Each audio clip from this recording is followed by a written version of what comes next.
जय जगन्नाथ सांग चलतु आज कदली गोटे रेसिपी प्रस्तुत करवा कदली मसला भजा।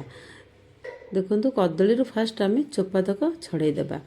चोपा सब कदली छड़े दुई फाड़ कर काटिदेबा।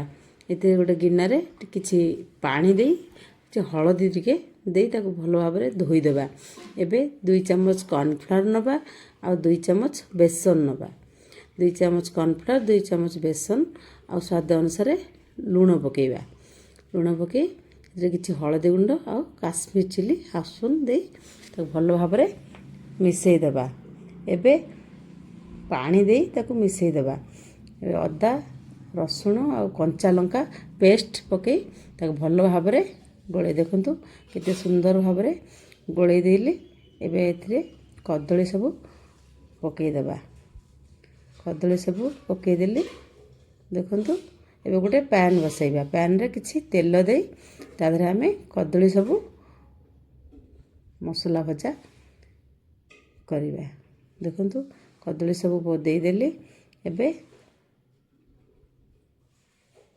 एबे देखु कदली भजा हमर प्रस्तुत हो गला।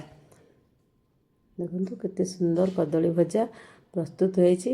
याकु बनैकरी खांतु। कमेंट बॉक्स में लिखंतु केमिति ହେଇछि। कदली भजा सब सर्व कर दउछि। देखंतु केते सुंदर भाव रे कदली भजा प्रस्तुत हो गला। हमर सांग माने मो चैनल रे जदि नुआ अछंती तबे लाइक शेयर सब्सक्राइब करिवे। रहउछि सांग माने नमस्कार।